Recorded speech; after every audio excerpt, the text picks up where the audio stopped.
Alrighty, guys. This week for social studies, we're going over the Great Depression. Today, I'm just going to read to you guys your reading material, and then I'll go over your assignment. Right. The Great Depression. The turn of the century was a time of tremendous growth and prosperity for Texans as it was for most Americans. Businesses were growing, and new inventions, such as the automobile, telephone, and refrigerator, were making day-to-day life much more comfortable. Those alive during this time period, which was known as the Roaring Twenties, would probably have never guessed that the next decade, the 1930s, would bring one of the most difficult times in American history. We refer to this time as the Great Depression. An economic depression is a time period in which business slows down, many lose their jobs and their savings, and the economy or financial well-being declines.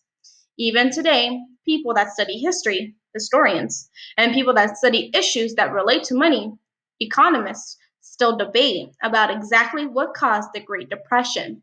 Most would agree, however, that it was a combination of different factors that led up to these troubling times. One factor that is not disputed is the stock market played a big part in the Great Depression. A stock is a share of ownership in a company. When a company makes a profit, those that have ownership or own stock in the company also make profit. In the 1920s, many people invested their extra money in the stock market. Some even borrowed money from the bank to invest in stocks because businesses were growing so quickly and doing so well. In the late 1920s, however, some businesses began to fold, and people that owned stock in those companies lost money. As news began to spread about the people losing money in the stock market, many rushed to take their money out before they too lost money. In October 1929, so many people rushed to sell their stocks that stock values fell terribly.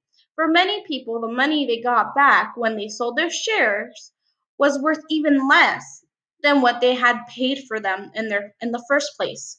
As a result of diminishing stock prices, businesses lost money and were forced to close. When businesses closed, workers lost their jobs.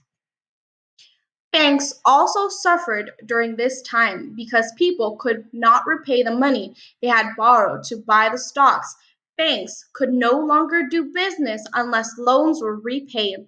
Unable to do business, many banks were forced to close, and people who had money in these banks lost their entire life savings. Without money to pay their bills, people lost their homes. Some even had to beg for food to eat. While the stock market was seen as a profit-making opportunity in the early 1920s, it ended up being quite the opposite by the turn of the decade. Falling stock prices led to a chain reaction of unfortunate events that caused a depression in this country like we had never seen before, and fortunately have not seen since. Alrighty, for social studies, you're going over your summary. So you're going to complete the summary below of the Great Depression. Somebody, who was that somebody? Wanted to make money by, who were these people? But in 1921, some businesses what happened to businesses? So people rushed to blank. Where did they rush to? Before stock prices fell. Then more businesses closed. Workers, what happened to the workers? Many banks failed, and people, what did the people do? Alrighty, so that is what you're going to do for social studies. If you guys have any questions, please remember you can comment on Google Classroom or send me an email.